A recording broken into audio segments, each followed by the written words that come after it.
Good morning, everyone. Thank you for your practice here this morning and welcome to Jikoji. For how many of you is this your first time here? Welcome. Welcome. And thank you to those of you who keep coming back for this quiet stillness. My name is Nenzen, N-E-N, Zen, Z-E-N, and I am the abiding teacher here. This is my co-teacher, Oshin Sensei. And we're very happy to have spent the last week in Sesshin. Sesshin is a week-long retreat, and we had some of the people who were here for this whole week are still here. We had a week in silence, in a deep opportunity to sit and face ourselves and life, facing these walls from very early in the morning until the late evening, moving as one body most of that time. And it was really a delightful sesshin. Oshin Sensei and I and Misha Sensei, who couldn't be with us today, but she's right there in our hearts. We three taught it together, which was especially delightful to share the Dharma.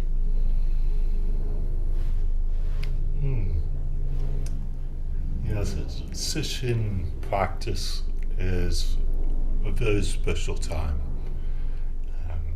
This center, we do 4 of these retreats, these meditation intensives every year.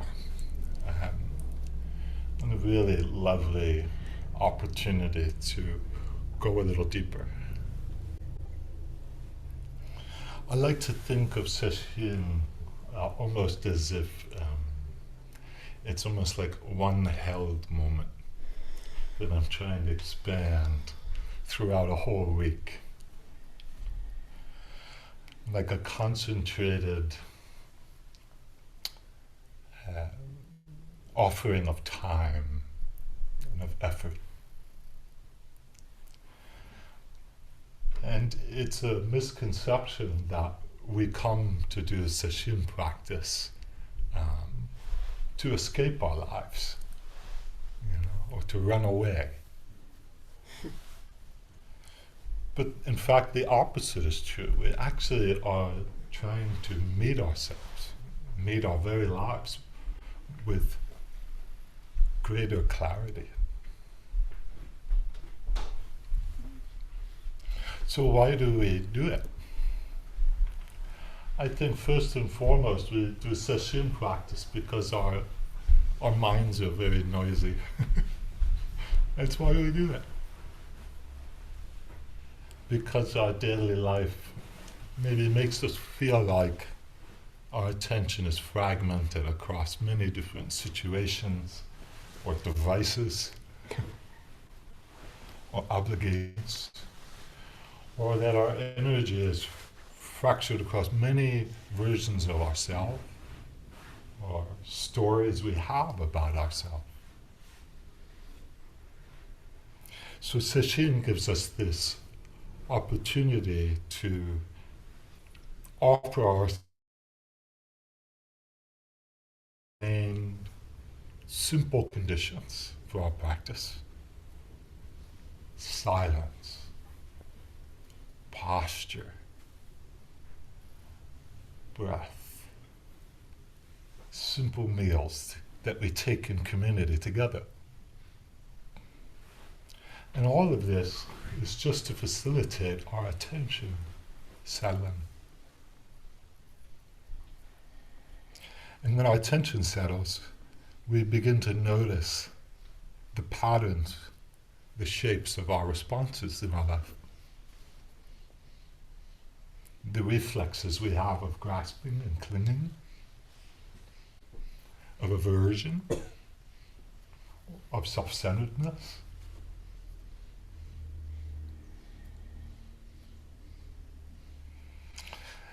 And secondly, I think Sesshin offers us this depth.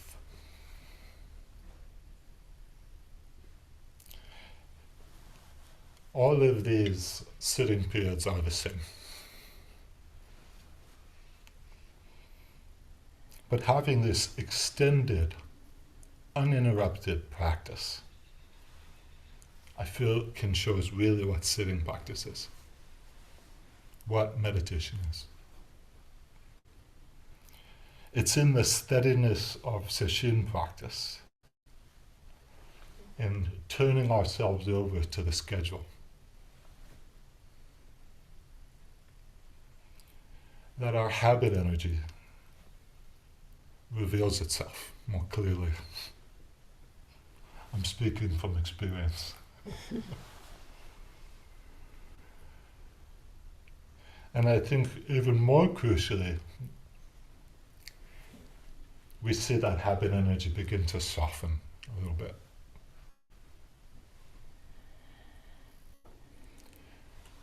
Because we have that support of the steadiness of the sesshin container.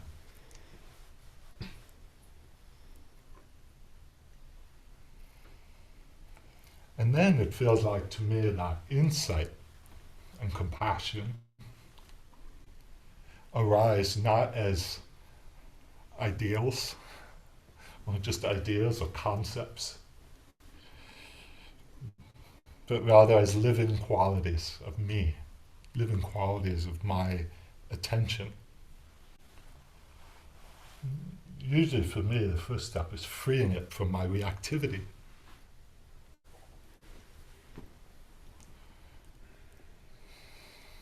So we're held by this container of sesshin, and we don't have to react. And in a lot of places we can't react, we just have to be still and silent. And so then our only choice is then to meet that moment with our entire attention, with our entire selves.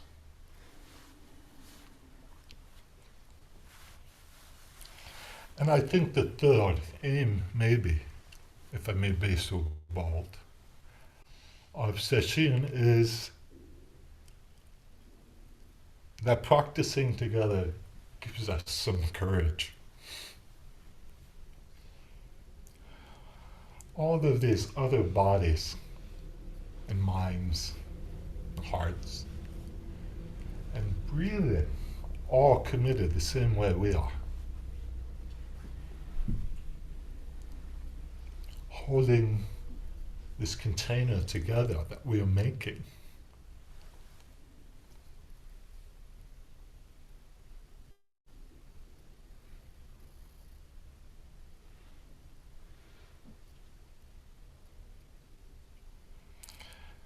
And it's through this field of awareness, through all of this discipline and intimacy that we experience, that I really feel that change is possible.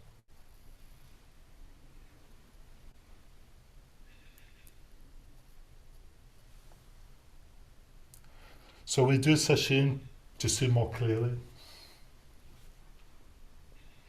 to let our heart-mind wake up to itself.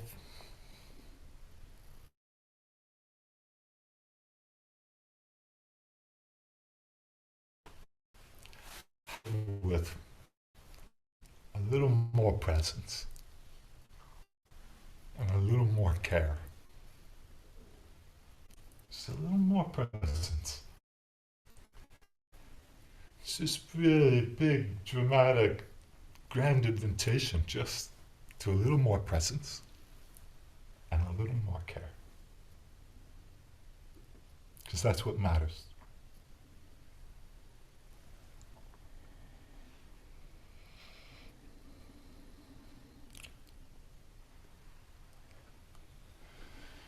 So, one of the great themes of this particular session is the gathering and transmitting of light. And so tenko-e, just transmission of light. So we've been playing with this as a theme of our teachings and of our learning all week. And we've been trying to remind ourselves that this light is not some kind of mystical thing that's outside of us, but rather it's clarity, it's warmth, it's compassion, which are all already present in every moment.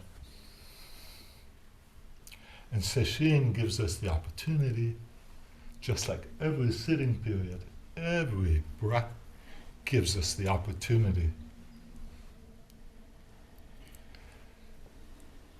to stop our attention from scattering all around and just to attend to what's here, what's true.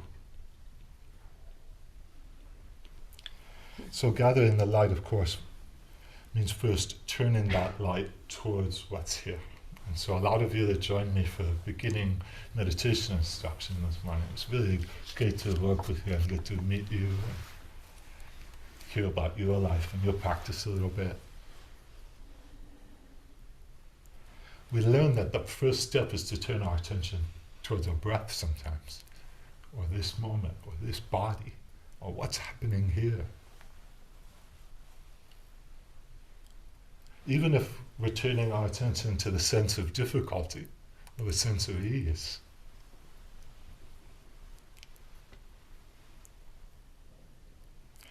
And I feel that it's in turning this way towards that light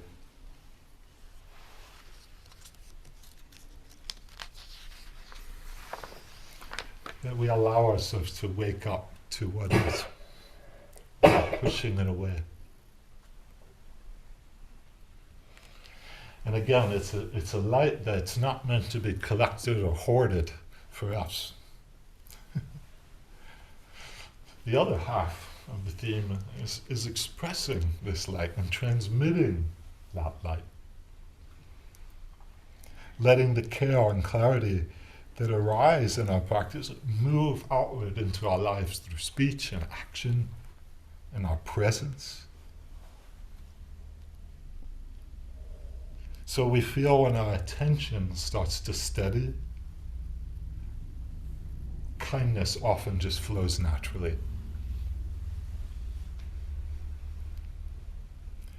That when our heart is settled, when our mind is clear,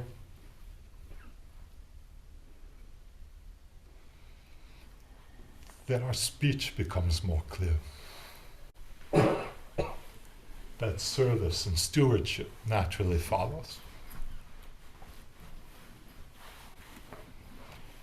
But another theme we looked at is how expressing the light often means just listening fully to one another.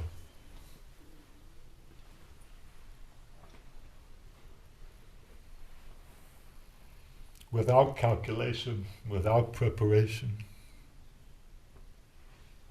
Just learning to speak and to listen with honesty and clarity and intention.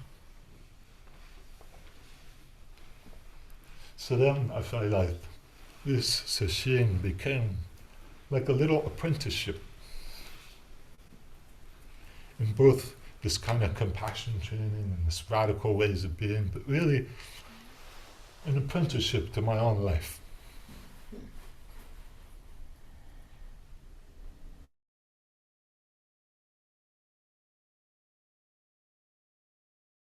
And an apprenticeship, concentration, and training to let it shine. First, maybe just in a dark corner of my mind, a little corner of my heart. But then slowly we can feel that light and begin to recognize that light shining all around the room.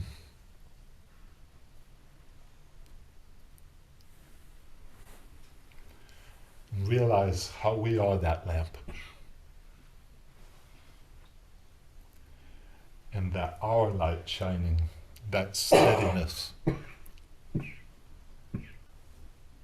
helps each other. And that together we can actually amplify each other's light. So that is my hope. That was my hope for this week, for myself, And my hope for all of you today is that that light continues to be sensed and expressed.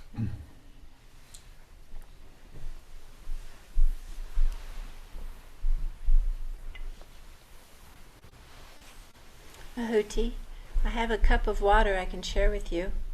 Would you like some water? Well, as Oshin mentioned this week, we talked about the transmission of light. And you have to sit and very still and be very patient with yourself and be very forgiving of what emerges as you sit very still and very patiently. We find we have to resolve over and over and over again from early in the morning until late at night to let this compassion of which Oshin Sensei speaks bloom as we face all the little things that we have not wanted to look at tend to emerge from the dark corners of our lives when all the other distractions have been put away, all the other devices, all the other busyness of our life.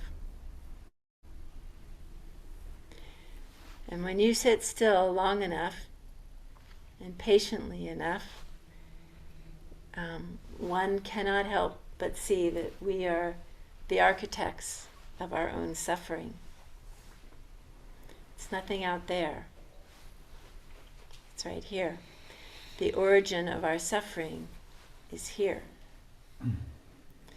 It's this one who has to peel away the layers of self and all of our habitual responses, which Oshin just referenced, so that you can see all of those masks and let them fall away, fall away, fall away, and connect to your light. So we spent this week looking at that light and all of its shadows. Light includes shadow. Shadow includes light. We just chanted that this morning. And when you sit like this, with this courageous dedication to facing what's going to come out in that wall, in the shadow and the light, you are bound to encounter some things emerging from what we joked about, the dark kitchen corner, pantry corners. You know, something that you've shoved away. It's way in the dark of a shelf. You don't look at it. But when you sit, these old wounds, regrets, concerns, some things that we feel are too painful even to show to ourselves, they're waiting for us. Not like monsters, like teachers. So sesshin is where we take the time to address these teachers with a gentle curiosity. Okay, I see you. What do you want to show me? I'm gonna look. Finally, I'll look.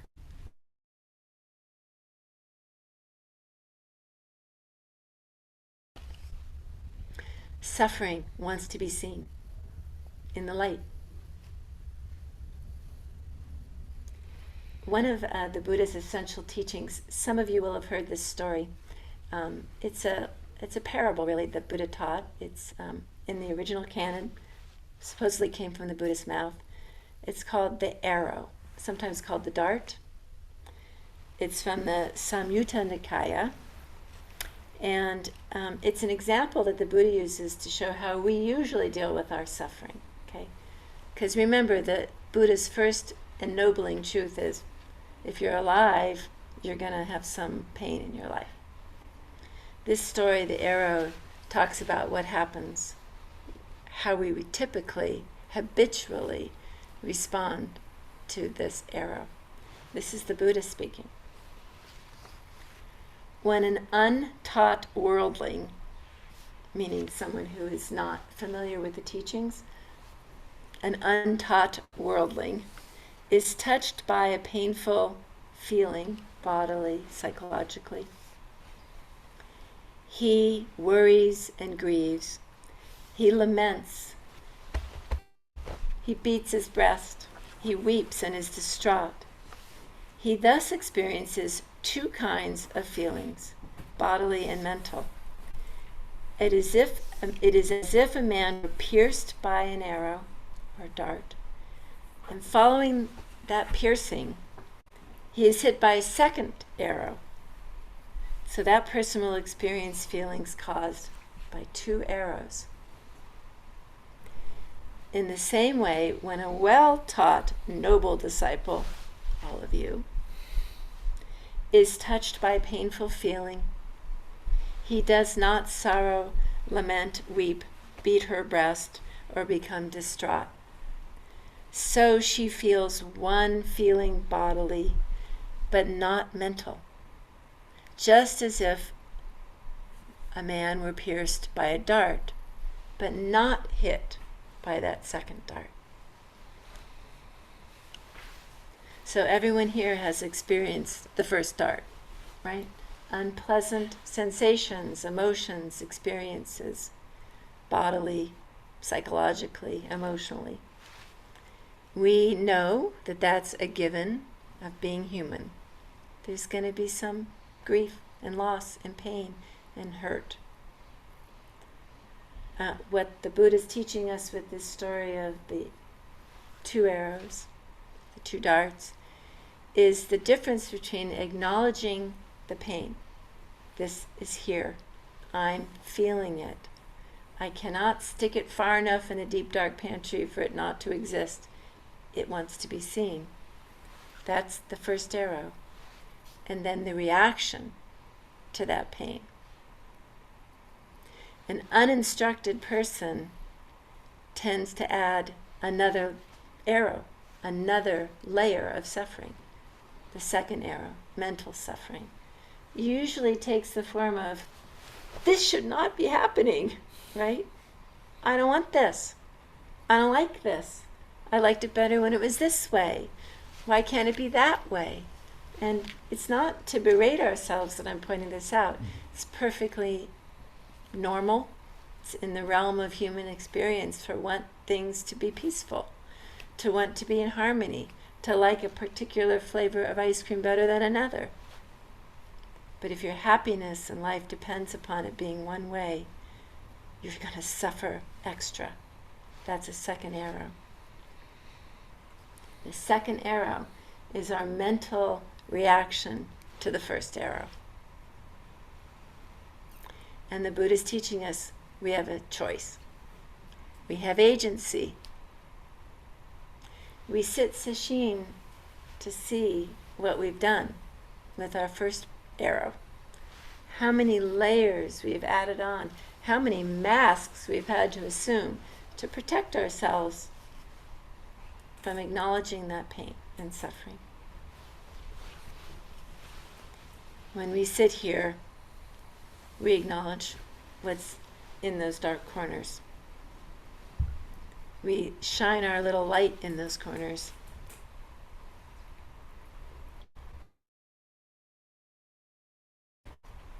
This two-arrow teaching of the Buddha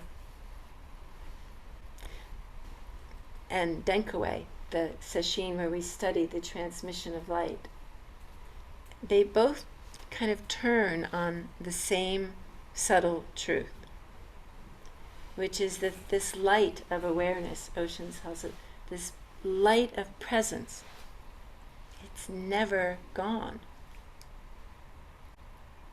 This first arrow, the pain, is not darkness. It is not true darkness. It is not a place without light. Just your awareness of the pain already involves light. When we say darkness, we usually refer to a place without any light, like total obscuring, right? Nothing can be visible. But in the Buddhist sense, even in the darkest shadow, that is not a place without light. Pain and our experience, our conditions within awareness, within the light, within the whole field of light. So pain, the second arrow, arises within our minds. And it's able to be seen, even when we've hidden it away, even when we've tried not to look. Even confusion knows confusion. Sorrow knows itself as sorrow.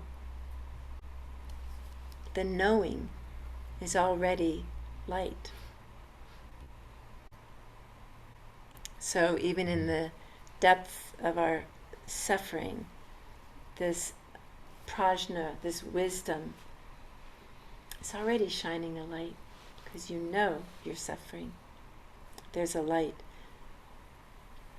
This is what Dogen would call a luminous mind, clarity, a mind that neither comes nor goes, a light that's always present.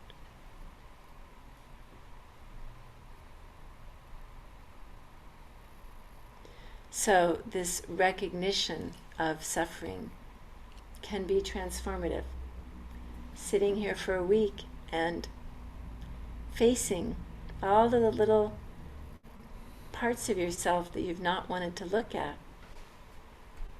what we call the shadows, letting them into the light. Compassion blooms naturally when you stop trying to deny your own experience. It blooms like a flower. Or as Oshin said, when you feel joy at the release of birds coming out of your chest. Or in the Japanese, they have a term that I'm in love with right now, komorebi. Komorebi. It's light filtering through the trees. That's the light that's always here. Even when you're ashamed or angry or grieving, it's present. Those experiences are within the light of your awareness. You could even say that those places that you consider the dark places are actually just expressions of light and shadow.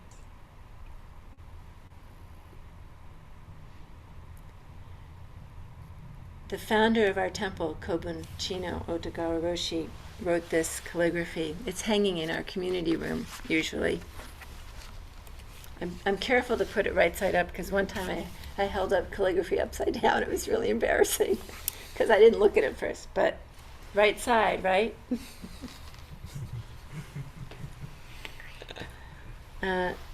Jiro was kind enough to translate this for those of us who cannot read it. It's beautiful calligraphy. It says, "Right in the midst of life, the joy of discovering beauty." Right in the midst of life.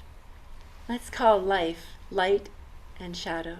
That play between light and shadow.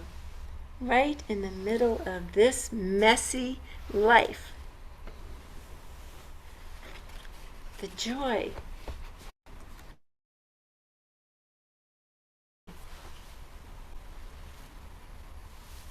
right in the middle of our difficult, messy, complicated, noisy, heartbreaking lives. We look up and, boy, it's a beautiful world. Your beautiful faces.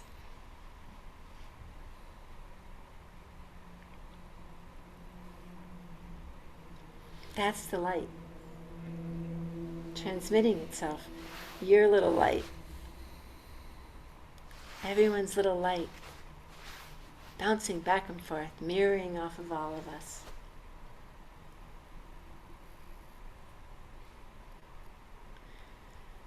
The philosopher, psychologist, Holocaust survivor Viktor Frankl wrote, "What is to give light must endure burning.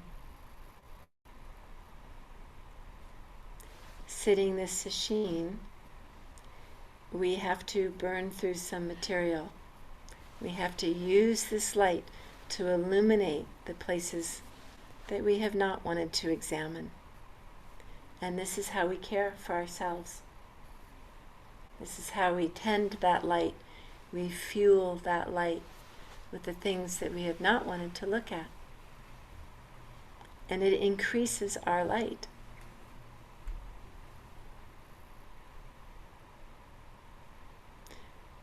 That little light is the light that's shining when we're happy and also when we're suffering. It's still there. In your heartache, in your ecstasy, there's that little light. In the light filtering through these trees. In the feeling of the birds leaping out of your chest in joy. Also in the places that you don't want to look. There's that light. When you can accept the shadow and the light as one, whole experience, you're completely alive in this moment. Moment by moment by moment, you meet your life as it is. Not the way you think it should be, definitely not the way you predicted it would be. Anybody here's life is exactly how you predicted it? I'd like to see you and talk to you. Not I, not anyone I know. So that's our practice, to notice and be courageous in our noticing, so that you can see how alive and precious your life is. And let every little piece of it illuminate this right now. This right now.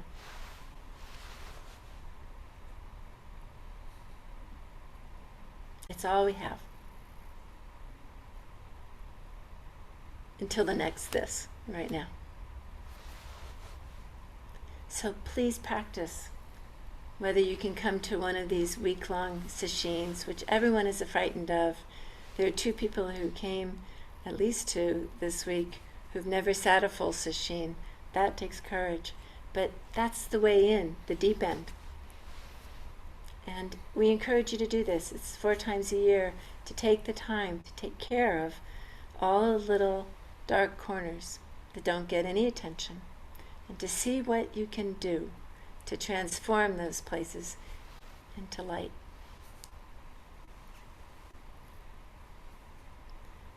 So we encourage you to give it a go. The next one is in December. It's called Rohatsu. Oshin Sensei will be teaching, or not talking so much during Rohatsu. It's a really silent meditation, but there will be people here to support you. We encourage you to pay attention in your lives and let compassion guide you, your little light. Let it shine, let it shine, let it shine.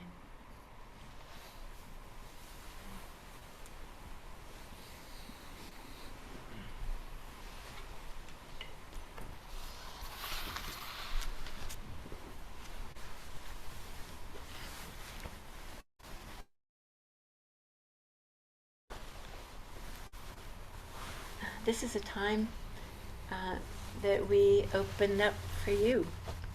You can ask anything.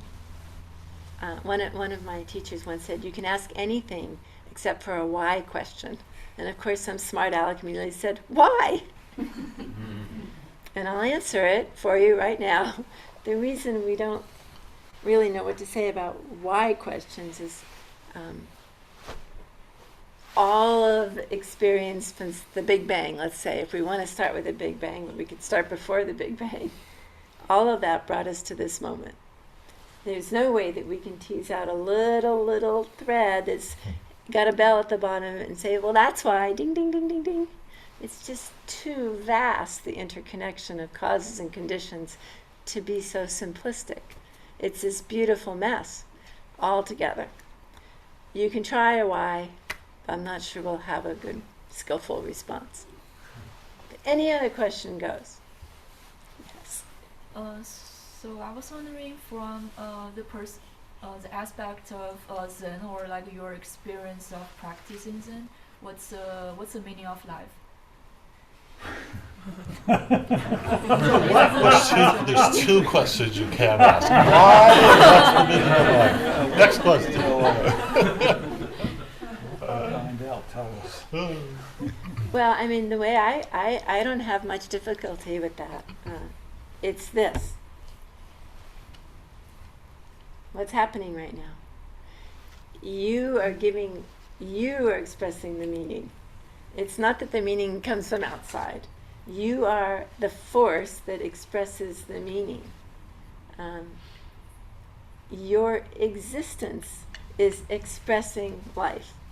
So what's your name? Ashley. What's your Chinese name? Wenshin. Wenshin. Wenshin is wenshining, right? You are actually the embodiment of life. I mean, the miracle of your existence is the meaning of life, and everybody else too. I mean, the chance of you existing, very small. Isn't that enough? So you make the meaning. And it's really true practically speaking too. I'm not just being like, fluffy about it. It's really true practically, because what you're going to take out of this talk today is a different meaning than, what's your name? Chen. Chen? Yes. Than Chen. And me too. I can listen to the same sutra 100 times and get a little something out of it. So how about if meaning is just this huge, vast field? Could you accept that? Yes, that answers my question. What, is there more? Oh, I don't know. One of the things that the founder of this temple, Koben Chino Tagawa Roshi, and his picture and altar is behind us in the next room. One of the things he would say is that it's our job is to make a little Buddha with every being that we meet. Sometimes I'm looking for, what's the meaning of all this? And I don't know what to do, or something hits me and I don't know what to do. That's okay. Not knowing is the best place to start. And sometimes if I need to do something, then I'll just try and make a little Buddha together with you. So when you meet a rock, or a tree, he said, or a rock, or a little insect, doesn't matter. Your job is to make a little Buddha with it. Mm. So I think that's actually the same answer, isn't it? It's just we bring this meaning forth, we bring it out, we bring it together. And we're making it together, you and I, together, each moment. With this connection, and with that beautiful question. Yeah, I want to just elaborate, because what Oshin Sensei said, I think, is just the most pure, beautiful thing, which is everything is relationship. All of us right now are making this happen. But for you, we would not be here. But for us, you wouldn't have come up that mountain, that scary road. Relationship all the time. That's really important. And I really love that the Chinese little story that encountering the Dharma is like a turtle poking its head up in the ocean through a golden ring. And I said, what a strange story. There's this idea of, in the whole vast ocean, to be able to come up for air, and it just happens to go right through the golden yoke, we call it, or the golden ring. And that's how we should encounter it. We should treat our lives, especially in the Dharma. How rare it is to encounter the Dharma. So not only that we make this meaning together, but wow, how special it is that we get to make this meaning together. We get to do it together. Yes. Yeah.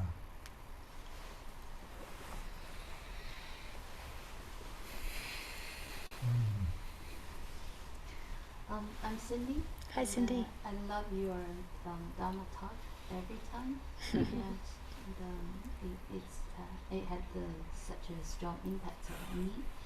And this time, when you mentioned about darkness with the light always together, happiness with suffering always together, and the last talk, you were talking about the falling. About falling. Yes, yeah. So for me, I feel like it's my reflection is like everything integrate together, and it's all about your choice. It's about you always have a dark and a light combined together. If you choose to on the dark side, that's one choice, and you choose with the light side, that's one choice. And you're teaching us to choose the light side. That's what I got. Um, some moments when I hear that, I feel like a kind of a sad and shaking, like wow, is the dark and the light always together, and the suffer and happiness together. So when you are happy, you know next round maybe suffer. But when you suffer, next round will be happy. Sometimes you feel like, wow, it's not I've been teached, not I assumed. But from this several times talk, I get the point. Accept that altogether, not that desperate. You might have a more courage to stand up, not shaking. Yeah, so that's my reflection. Thank you for that. Yeah, Cindy, thank you so much.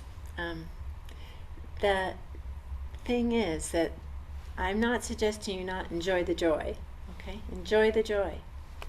I am suggesting that if you get attached, that you can only be happy with the joy, you're going to not have so much joy. So, the middle way, the Buddha talks, the middle way, which is there's joy, there's not so much joy, there's joy, there's not so much joy. Can you just be willing to move with the river of whatever is here?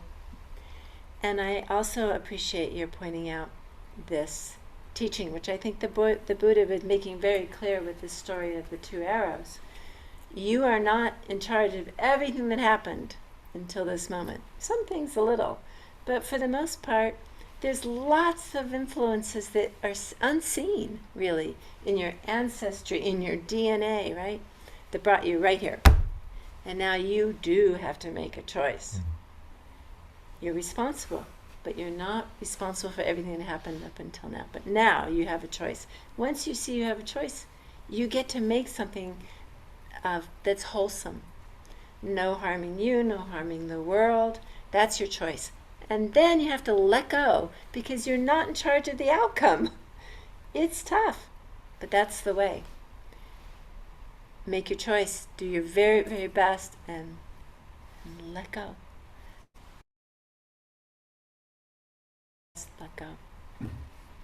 That's why it's a practice, because you have to kind of be paying attention to what's actually in front of you instead of making up a story about it or causing yourself some more pain. Thank you for your practice.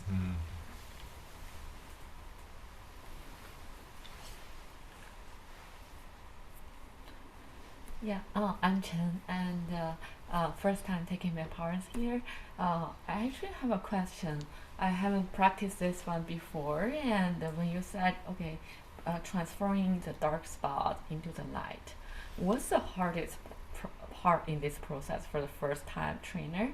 I mean, seeing the unseen spot is the most difficult part, or seeing the unseen seeing those like darkness and put into the light, meaning accept it or let it go. Which one is the most difficult one for the first timer? I think it's the looking. I don't think it's really, it's the seeing, I think it's turning our attention towards it. It's the stopping and the turning our attention to it. Sometimes that's the hardest part. But also, I think that's most of our work, is just stopping and turning our attention towards it. And quite often, even if it's a difficult situation that we still feel we're in the middle of, quite often the answer is in the situation. It's there. So, not struggling with it, not fighting it, but just stopping and paying attention. That's the first step. We say, in the Zen peacemaker tradition, they say, not knowing, bearing witness, loving action. Those are their three tenets.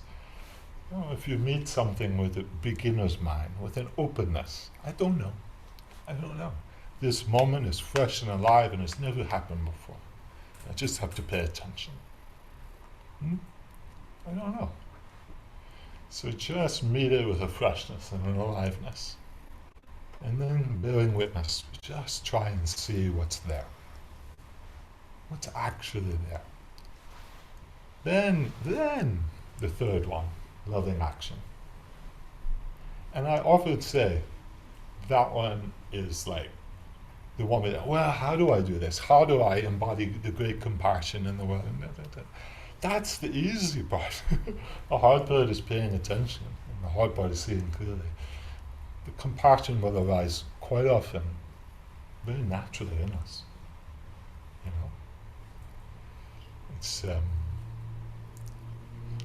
a great koan, a great kongan about Avalokiteshvara, Guanyin, with all the hands and eyes, but to manifest great compassion in the world. And the monks asked the teacher and said, how is it to be with all these hands and eyes? To be like this in the world? And what did the teacher say? He said, it's like adjusting your pillow at night. What? What does that mean, adjusting your pillow at night? It means it's that natural to just take care of what needs to be taken care of. So once our attitude and our seeing is correct, I think it just flows. The problem is we get hit with an arrow. Right? And then instead of going, oh my gosh, I have an arrow, I need medicine, I need help, I need to get this arrow out. What do? You say, where's that archer? Yeah. Who shot me? Who did that? What color is your bow? What kind of bowstring does he have? How often wow. And we go running around looking for another arrow. We have to send to ourselves, of course. Yeah. And why? Why did he shoot me? Why did you shoot me? Why? I need to know why and what the meaning behind all of this Meanwhile, is. you're bleeding out. Yeah. And sometimes we just have to take care of ourselves and the next thing. Really, why? Doesn't matter. It doesn't matter as much. Yeah.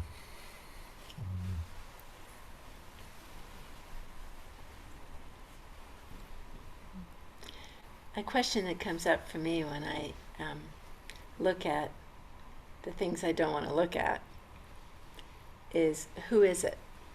This question is often for me very much paired with, what is it? How is it? And then, wait a minute, who is it? Who is it that's suffering this arrow? For me, it's been a very profound practice to ask that question. Who am I? The one who's identified with this suffering. My own experience is that very high, like 99.9% of the time, the one who's experiencing that suffering is not the one who's sitting here right now. So there are multiple versions of all of us present in this body, right? Not in a woo-woo way, just because we start out as little babies and we grow into whatever this is now. And so I've often tell people, some of you are here this week, know that you have to take care of that one. Take her into your lap and take care of her. It's a simple kind of response to acknowledging that there's a wounded person here. And until you take care of her, she's going to keep hurting. When you take care of her, you'll recognize her the next time. And you'll be faster. Before you do something unskillful, you'll be faster to take care of her. And then you'll be able to respond. As Oshin says, compassion arises very naturally when you have it for yourself. It's just a no-brainer. It just pours out over everybody when you've practiced taking care of the one who's suffering. So you got to look with a gentle curiosity, with not knowing. Can we do that in our lives? Yeah, we can.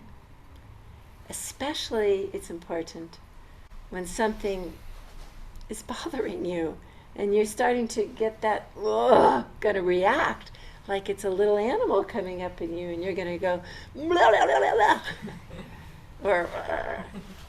or any of these options are okay, but in that moment you can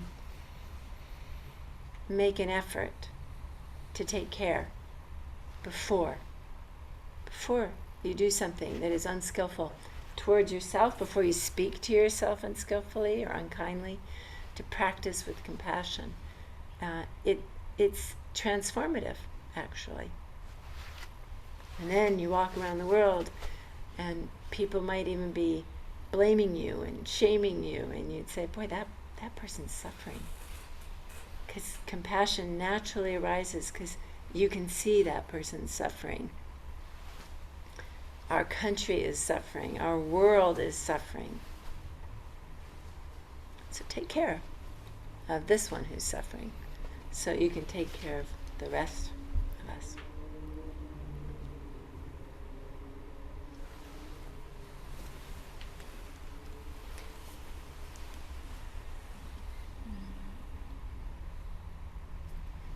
Michael-san. I was gonna leave it, let it go, but I could tell. lots you so you actually mentioned the animal. Something I very much landed with me this week, and it came from little bits of each of your teachings, Misha and Oshin and Nenzen, and try to do each one, those dark corners, those shadows, those dark things in the corner of your kitchen pantry. I think about just one example of mine, my anger. I can get very angry about all sorts of things. And I have this temper, and it's an angry dog. Mm. And my reaction is to kick it and fight it and battle with it and express it. That's my reaction. But if I am able, and Zazen teaches this, to pause, to have that pause point like you just talked about, Oshin, that stop, and turn my attention towards it and respond with grace and patience and compassion for myself, and pet the dog. I mean, that was such a transformative teaching for me this week that I will never forget. And now back out in the world, taking my Zendo and my teachings to the grocery store aisle, the jerk in front of me and the person in a rush behind me, and practicing that pause, response, compassion for myself, and be present with just what's right in front of me. Mm. So powerful. Grateful for that teaching. Well, so this was a story that I told last Sunday, which is a teacher, an older teacher of mine, thank you, Koan Sensei, who's passed away now, told this story that his student came up to him and said, everywhere I go, there's stress in my life.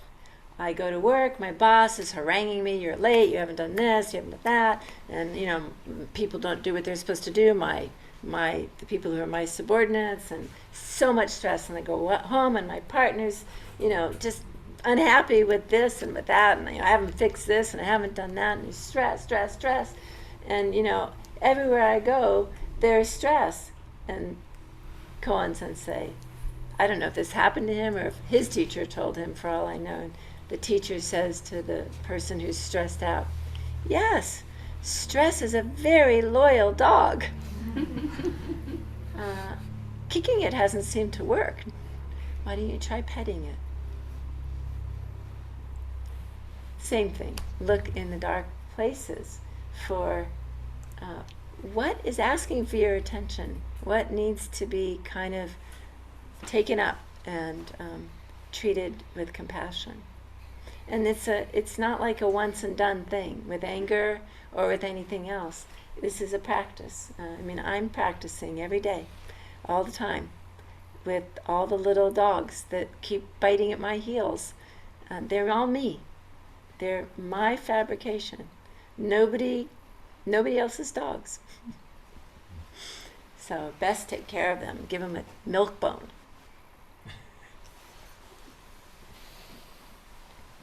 Yes, but all anger's not bad, I think. I think you need some righteous anger. Well, we haven't even talked about right and wrong. No, this isn't right and wrong. This is righteous anger. This is Righteous you anger.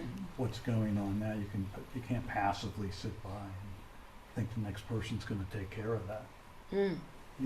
There is righteous anger. Well, this is an interesting thing, Michael-san, because lately I've been thinking about righteous anger is a very dangerous place. I agree with you. We agree about how important it is to take action. But righteous anger is tricky. I think maybe what we have to do with our sense of this is wrong and I want to make a difference is get the righteous one out of the way before we go out into the world. In other words, there is an ego involved with a righteous response.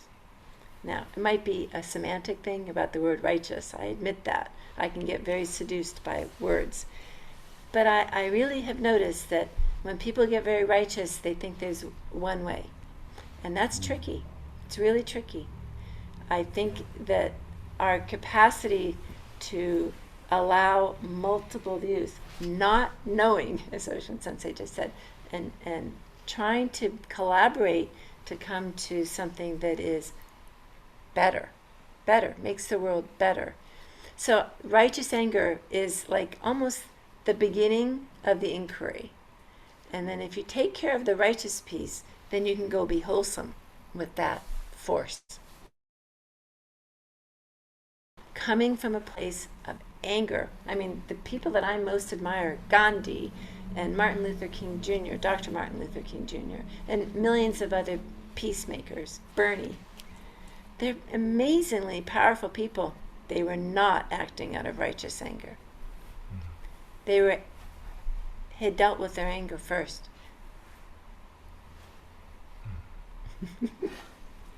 This might be a bigger conversation we're going to have, I can tell. Yeah, I don't agree. Yeah, where can I root my response? And sometimes I'll notice that I've been rooting my reaction, rooting my response in my discomfort, in my anger, in my disappointment with the situation. And I notice that even when it has the intended effect, it doesn't quite have the intended effect. Mm-hmm. So when I come back and I root it more in the compassion and wisdom, things tend to turn out better in the long run. You know, again, I'm not attached to these outcomes, but I'm aware where I'm rooting my reactions. You know, what is my intentionality? Yeah. So yeah, anger's a tricky one, and I really want to be angry right now at a lot of things. There's a lot of things that are wrong with the world. There's a lot of things that are on fire, you know. But as somebody so wisely put it in session this week, the world has always been on fire. So, I was watching one of these interviews with somebody who was protesting in a place where there was not many people protesting. They were one of the lone voices out there. You know, and the reporter says, "Do you think what you're doing is really going to change anything?" You know, I was like, what a question. Do you think you really can change the world by standing out here on the corner with your sign? And so, I'm not out here necessarily to change the world, it's so the world doesn't change me. And I was really hit by that. And I thought that this was a person who was not rooting themselves in anger in response. It was so clear as this is what had to be done. This was the only logical, compassionate next step for the world, was to stand here from the hours of whatever to whatever, 2 to 4, and hold my sign so the world knows. And didn't feel angry. And people that came up to her and were ready to fight with her about it, and she, as the expression says, I got no dog in that fight. She wasn't there for a fight. It was impossible to fight with her, right? I said, hey, do you really think that it's like this? I don't know. Maybe you're right. I don't know. You're right. I just keep holding my sign. How do you argue with somebody like that? Somebody that's willing, how do you argue with somebody who's so willing to listen to you? Yeah. It's hard. So, where am I rooting myself? Be on that corner with holding your sign. Be really clear where that signpost is, you know, rooted. Yeah.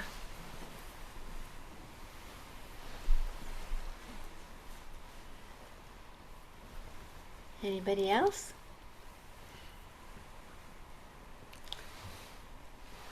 Hi, my name is Jess. So I have a question regarding how we should interact with today's technology, like social media and AI. You know, all these different apps trying to grab our attention. There is definitely instant gratification there, but how should we do the practice of saying no to those on day-to-day basis? You're asking two people who really avoid social media. I think you might be asking the right people, but also the wrong people. Because maybe we both are kind of like, I don't have this figured out. It is a difficult place to engage skillfully sometimes, right? So, do you have something? Well, it's really not different than any of the other commercial attacks on your integrity that have been going on since, you know, the beginning of money. So if you think about it, you know, people spend inordinate amounts of money on status symbols of all kinds, right? And then they promote it as if it means something, and has no meaning. They're giving it the value, right? And I guess the way I look at it is, how do you want to spend your precious life? I mean, it's finite, my friend. It's finite. I promise you that. And your lifetime is finite. And how much time do you want to be looking at what other people think and do? And how much time do you want to be alive in the world? I mean, I understand its lure, I love looking at the New York Times recipes. We both do, actually. And I'm sure some of you do. But I discipline myself, basically, not to be in that world as much as this world. That world, at some level, isn't real. But you can jump in and jump out. Why not? As long as you can, jump out. You just have to be able to really own your agency. And at some point, I know from having experienced the scrolling feature of myself that it doesn't feel good. Stop it. Just, you have choice. So for me, I think it's all about you're actually being radically responsible for your time being you. And it affects all of us, right? If people, I go to restaurants occasionally, and I'm a little still freaked out. Maybe it's a generational thing by people, friends at a table. I'm like, wait, I want to go talk to each other. I mean, you're going to really regret that you did not talk to this friend. Because it's so precious that we even have a friend that we can be completely ourselves with. Or maybe they can't. Maybe that's how they're drugging themselves. Like, I don't want to talk to them. But I would use your time as this incredible, robust opportunity to be alive. That place does not feel alive to me. And I think it's just endless comparison. And basically, I think comparison is, I don't want to say evil, but close. There's a great idiom that I was in. Comparison is the thief of joy. There you go. It sounds like, makes sense to me. Right, and we're doing this to ourselves, by the way. If you don't buy it, it doesn't sell. So it's two arrows. Right. You get hit by the first arrow that says, I'm not good enough, and then we'll go and look to social media. That's another arrow. Usually, I don't usually then put down social media and say, "Oh, I'm so glad I did that. I feel so much better about myself or about the world." No, we talked about that this week as well. We can't turn our back to the world either. No. We're not talking about that. And we're aware of what's happening in the world. We're aware of what's happening. But the 24/7 news cycle, the constant comparison. We were even, somebody brought up in one of the circles, just the in this world where we're getting hit by so much advertising and media and influence, this was really intense. I've started reading a little bit about you're familiar with the term the male gaze, right? The idea that men are usually the ones with the cameras. So they were the directors of photography, the directors of the media. So wherever we point the camera at was what was getting reproduced and expressed. So it was consciously or unconsciously kind of going through a male gaze. I was reading this paper recently talking about the algorithmic gaze. So we've gone beyond even a human reflection back at us, but just a computer at eliciting and pulling out those little responses from us of comparison, of not good enough, of pleasure, of displeasure, or whatever it is. And it's getting good at it because it's a feedback loop. And the more that we're interacting with it, we're training it, and we're training ourselves. Right? So, little things you can do. My partner has a smartphone, but they turn the color saturation way down on their phone. So their phone is basically black and white. So every time they pick up your phone, they get less of a dopamine hit. It's less pleasurable. I'm still getting the same information, but it's less shiny candy, Little things like that. You can kind of, if you have to, for your work, for everything, you can engage it in a very, I guess what I'm saying is you can engage it in a very conscientious way. Like Nenzen says, you can I can look at this for 10, 15 minutes. We like to hop on Instagram and look at the thing, what's going on with the world. New York Times cooking, yeah, I like that. And then I put it down. So that's also a light. There's a lot of darkness in this little machine in my hand. I know that, for me, personally, for my practice. So a way maybe to reveal that light is by looking at that darkness, you know? Why, when I'm bored, I'm not settled in myself? So I go reaching for things like that, like candy, like things to distract me like that. Why do I do that? Maybe I can make it my practice. Instead, when I'm feeling like that, begin to notice that feeling and choose something different. Yes. Hmm. We should stop there. Choose something different. The closing Dharma talk after Dharma talk Gata is at the bottom of page 2. Wait, just before you hit the gods, I'm sorry, my friends online. Did you want to ask anything? Georgie, Jackie, Susan, Ben? You okay? I neglected you. Okay, good. Thank you for being with us. Good to see you.